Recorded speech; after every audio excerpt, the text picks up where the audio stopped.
উত্তর ত্রিপুরা জেলার পানিসাগর মহকুমাধীন পেকুছড়া গ্রামের ৫ নম্বর ওয়ার্ডের বন দপ্তরের সংরক্ষিত বনাঞ্চলে আশ্রয় নেওয়া উদ্বাস্তু বাঙালি পরিবারগুলোর ৬ দিন অতিবাহিত হলেও তাদের স্থায়ীভাবে পুনর্বাসন কিংবা উচ্ছেদের বিষয়ে বন দপ্তর থেকে শুরু করে জেলা প্রশাসন সকলে নীরব ভূমিকা পালন করছেন। সংরক্ষিত বনাঞ্চল দখলের পর থেকে জেলা, মহকুমা ও পুলিশ প্রশাসনের তাবর আধিকারিকরা ওই এলাকায় ঝটিকা সফর করলেও কোনো স্থায়ী সমাধান এখনো হয়নি।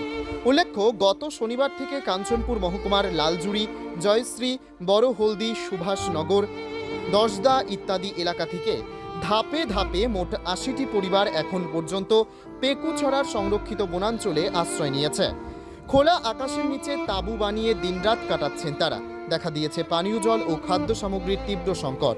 অবশ্য বিভিন্ন সামাজিক সংস্থা খাদ্য সামগ্রী দিয়ে উদ্বাস্তুদের সাহায্য সহযোগিতা করছেন। এদিকে বুধবার বন দপ্তরের PCCFSK শেট্টি পেকুছড়া উদ্বাস্তুদের দখল করা বনভূমি পরিদর্শনে আসেন। এসে পরিদর্শনও করলেও স্থায়ী সমাধানের বিষয়ে কোনো প্রতিক্রিয়া দেননি PCCS। অপরদিকে বৃহস্পতিবার আমরা বাঙালির পক্ষ থেকে এক প্রতিনিধি দল পেকুছড়াতে ছুটে যান। সাথে উদ্বাস্তুদের পানীয় জল এবং খাদ্যের ব্যবস্থা করে দেওয়ার জন্য আবেদন জানান। তবে কোনো অপ্রীতিকর ঘটনা না ঘটার জন্য পানিসাগর থানার পুলিশ ওই এলাকায় কঠোর নিরাপত্তার চাদরে মুড়ে রেখেছে। উদ্বাস্তুরা জানান তারা রাজ্যের গণতন্ত্রে বিশ্বাসী, তাই তারা প্রতিটি নির্বাচনে অংশগ্রহণ করেন। রাজ্যের প্রকৃত ভোটার হয়ে আজ মাথা গোঁজার ঠাঁই চেয়ে আজ তারাই শরণার্থী জীবনযাপন করছেন। বিগত ৬ দিন থেকে তাদের জীবনযাপন করতে গিয়ে দেখা দিয়েছে পানীয় জল, খাদ্য সামগ্রী সহ ঔষধপত্রের অভাব। পাশের নদীর বিষাক্ত জল তাদের একমাত্র ভরসা। সাথে মশার দাপটে অসুস্থ হবার উপক্রম অনেকে। এখনো পর্যন্ত উত্তর জেলা কিংবা পানিসাগর মহকুমা প্রশাসনের তরফে কোনো সাহায্য সহযোগিতার হাত বাড়িয়ে দেওয়া হয়নি। উপরন্তু তাদের না খাইয়ে মারতে যাতায়াতের রাস্তাটি পাকা খুঁটি পুঁতে বন্ধ করে দেওয়া হয়েছে।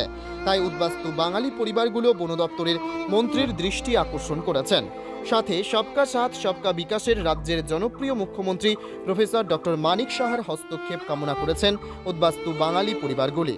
৮০টি বাঙালি উদ্বাস্তু পরিবারের পাশে কি দাঁড়াবে রাজ্য সরকার, সেটাই এখন দেখার বিষয়।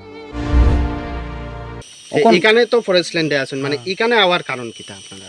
আমরা শুনছি এখান থেকে কিছু কাগজ দিব বললিয়া এখানে এই উদ্দেশ্য হওয়ার কি আমরা না, আপনারা শুনতে পাইছেন এখানে গভর্নমেন্ট এইখানে ফরেস্ট ল্যান্ডে কিছু ফ্যামিলিরে কাগজ বানাইয়া তার প্রপার্টি দিব, এই লেনতে আও, এই কারণে আও। এখানে আজকে কতদিন ধরে আছেন আমরা 2 দিন হইছে। 2 দিন হয়েছে। এখানে খাওয়া দাওয়া বা জলের সমস্যা কিছু আছে? কিছু এখান থেকে আমরা কেউ হেল্প করে না, এখন শুধু আমরা হাতে রাখতে খাইছি আর উক্ষণ খাইছি, বাকি দাঁত জল টল কই থেকে পাইতাছে? জল থেকে আমরা নদী থেকে আনছি, জল সোলা থেকে, ওই সোলা থেকে আনছি। সোলার অবস্থা গিয়ে দেখুন কি অবস্থা, নোংরা করছে, নোংরা জলই খাইতেছি আমরা কিতা করবো। আপনারা bureau report, news on time.